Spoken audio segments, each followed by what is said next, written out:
On va parler de la sécurité des mots de passe. C'est un peu la clé, la clé de voûte de toute notre vie numérique. Celle qui est censée protéger nos comptes, qu'ils soient perso ou pro. La vraie question, c'est est-ce que cette clé est aussi solide qu'on l'imagine? Et voilà, c'est vraiment la question au cœur de notre discussion aujourd'hui. Elle a l'air toute simple comme ça, mais sa réponse, elle est cruciale. On va voir ensemble ce qui fait la différence entre une porte laissée grande ouverte et un vrai coffre-fort numérique. Allez, on plonge directement dans le vif du sujet. On va commencer par un truc qu'on pourrait appeler le piège du mot de passe simple ou du mot de passe familier. Vous savez, ces mots de passe qu'on pense super pratiques, mais qui en fait cachent un risque énorme. Alors voilà le palmarès, ou plutôt le flop, des pires mots de passe.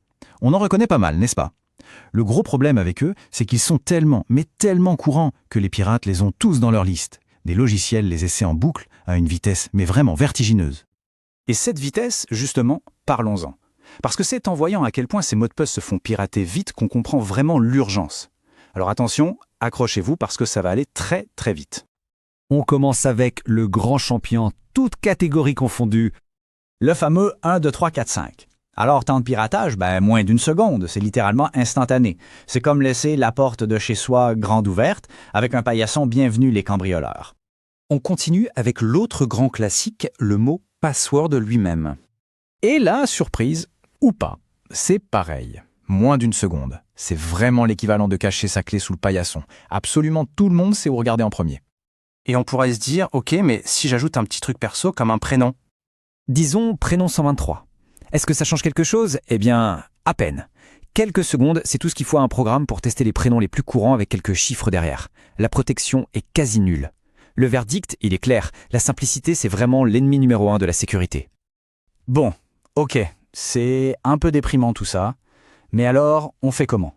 C'est le moment de passer du problème à la solution. Parce que oui, il est tout à fait possible de se construire une vraie forteresse numérique. Et tout part de la même chose. Comprendre ce qui fait qu'un mot de passe est vraiment fort. Regardez bien ces tableaux, c'est là que tout devient super intéressant. On voit la différence radicale que quelques petits changements peuvent faire. Prenez SHA-123, ça on l'a vu, ça tombe en quelques secondes. Maintenant, si on complexifie un tout petit peu avec une majuscule et l'année, comme SHA-Bleu 2024, hop, on passe déjà à quelques minutes. C'est mieux, mais c'est pas encore ça. Et là, attention, regardez le troisième. SHA-Bleu, voiture, 92 soleil. En faisant une phrase plus longue, en mixant les majuscules, les minuscules, un symbole, des chiffres, on ne parle plus de minutes, on parle de plusieurs années. Le truc à comprendre, c'est que chaque caractère qu'on ajoute ne rend pas le mot de passe un peu plus difficile à trouver. Non, ça augmente le nombre de combinaisons de façon exponentielle. On passe de difficile à pratiquement impossible. Ok, la théorie c'est bien beau, mais en pratique on fait quoi? Passons justement aux actions concrètes, aux bonnes habitudes à prendre tout de suite pour vraiment blinder la sécurité de tous ces comptes. Alors, il y a 4 réflexes essentiels à adopter. D'abord, la longueur, c'est vraiment le plus important.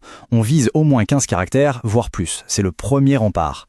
Ensuite, l'unicité. C'est simple, un mot de passe différent pour chaque site. Comme ça, si un site se fait pirater, tout le reste de la vie numérique n'est pas en danger. Troisième point, la gestion. Franchement, la meilleure solution, c'est d'utiliser un gestionnaire de mots de passe. C'est un outil qui non seulement retient tous les mots de passe à notre place, mais qui en plus en crée des ultra complexes impossibles à deviner.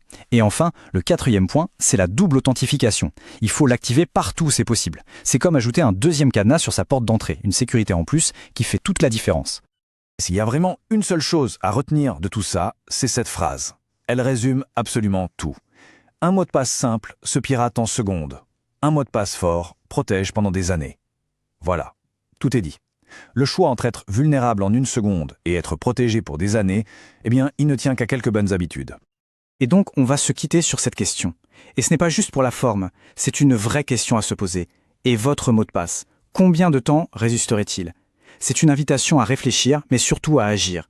Parce que prendre quelques minutes aujourd'hui pour mettre tout ça en place, pour renforcer ces mots de passe, c'est s'acheter des années de tranquillité d'esprit numérique. Merci beaucoup d'avoir suivi.